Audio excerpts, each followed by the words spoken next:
பிரியமான தேவனுடைய ஜனமே, இதோ இந்த வேளையிலே கர்த்தருடைய நாமத்தை தொழுது கொள்ள அவருடைய பாதப்படியிலே அமர்ந்து அவரை நோக்கி கூப்பிடும் பெரும் பாக்கியத்தை கர்த்தர் நமக்கு தந்தருளினார். அவருடைய மட்டிலா நன்மைகளுக்காக தேவனை நாம் நன்றியோடு கூட ஸ்தோத்திரிப்போம். பரிசுத்தமுள்ள ஆண்டவர் எப்பொழுதும் நம் மண்டையிலே இருக்கிறார் என்பதை இந்த வேதத்தின் மூலம் நாம் தெரிந்து கொள்ள ஆயத்தப்பட்டு இருக்கிறோம். சங்கீதம் 91:2 நான் கர்த்தரை நோக்கி, நீர் என் அடைக்கலம், என் கோட்டை, என் தேவன், நான் நம்பியிருக்கிறவர் என்று சொல்லுவேன் என்று சொல்லியிருக்கிறது.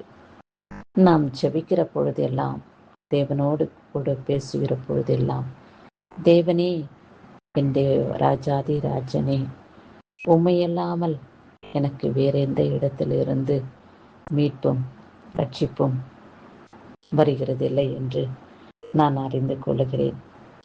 நீர் என் அடைக்கலமாயிருக்கிறீர். நான் சோர்ந்து போகும் பொழுது, வேதனையோடு துக்கத்தோடு நிலைத்திருக்கும் பொழுது, யாரு நம்மை ஆதரிப்பார்கள் என்று நான் மனசு துவண்டு போகும் பொழுது, நீர் என் அடைக்கலமாயிருக்கிறீர். நான் அங்கலாய்த்து எங்கே போய் நான் இளைப்பாறுவேன் என்று நான் துக்கித்து வேதனைப்படும் பொழுது என் கோட்டையாயிருக்கிறீர். நான் யாரை நம்பி வாழ முடியும்? யார் எனக்கு துணை செய்வார்கள்? யார் எனக்கு தேவைகளை பூர்த்தி செய்வார்கள்? யாரிடத்திலே போய் நான் அடைக்கலமாயிருக்க முடியும் என்று நான் அங்கலாய்க்கும் பொழுது, என் தேவன், நான் நம்பியிருக்கிற ராஜாவாய் என்னோடு கூட இருக்கிறீரப்பா. எத்தனை மகத்துவமுள்ள வார்த்தைகளை எனக்கு நீர் கூறி இருதயத்தை பலப்படுத்துகிறீர். என் சரீரத்தை நீர் மகிமையினாலே நிரப்புகிறேன். எப்பொழுது நான் உன் மண்டையில வந்து சேர முடியும் என்று நான் யோசித்து நானா நினைக்கிற பொழுது, பரிசுத்தமுள்ள ஆண்டவர், என் மகளே, என் மகனே, நான் உனக்கு அடைக்கலமாய் இருக்கிறேன், கலங்காதே, திகையாதே. தேவனுடைய வல்லமுள்ள கரம் உன்னை தாங்குகிறதை நீ அறிந்து கொள் என்று உங்களோடு கூட நீங்க ஒவ்வொரு நிமிஷமும் ஒவ்வொரு வினாடியும் பேசுகிற தேவனாக நிலைத்திருக்கிறீர் என்று வேதத்தின் சத்திய வேதத்தின் மூலமாய் நாங்கள் அறிந்து கொள்ளுகிறோம். ஐயா, நீர் எப்பொழுது என் கோட்டையாய் இருக்கிறீர்.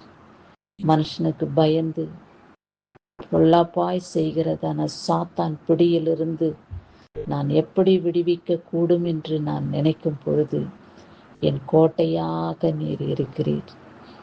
எங்களை சுற்றிலும், எங்களுடைய இருப்பிடத்தை சுற்றிலும் நீர் கோட்டையாய் இருந்து பாதுகாத்து ரட்சிக்கக்கூடிய தேவனாய் இருக்கிறீர்.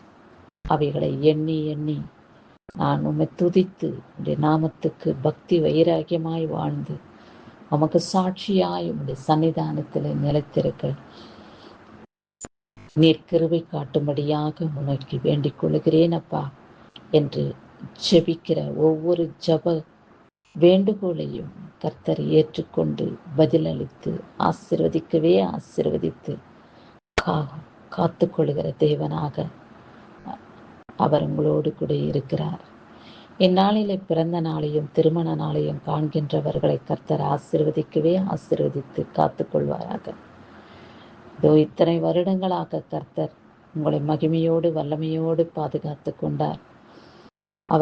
அவருக்கு நீங்கள் சாட்சிகளாய் நிலைத்திருக்க அவர் உங்களுக்கு அடைக்கலமாயிருக்கிறார், கோட்டையாயிருக்கிறார், நம்பி இருக்கிற துருகமாகவும் தேவனாகவும் இருக்கிறார் என்று சொன்ன வார்த்தையை நம்பி விசுவாசித்து அவருடைய பாதப்படியிலே அமர்ந்து அவரை நோக்கி நீங்கள் கூப்பிடும் பொழுது உங்கள் தேவைகளை அவர் பூர்த்தி செய்து உங்கள் இருதயங்களை சந்தோஷப்படுத்தி உங்களை மனமகிழ்ச்சியினாலும் சந்தோஷத்தினாலும் நிரப்பி காத்து ரட்சிப்பார் என்ற விசுவாசத்தின் நம்பிக்கையோடு இதோ இந்த நாளை நாம் கடந்து வருவோம்.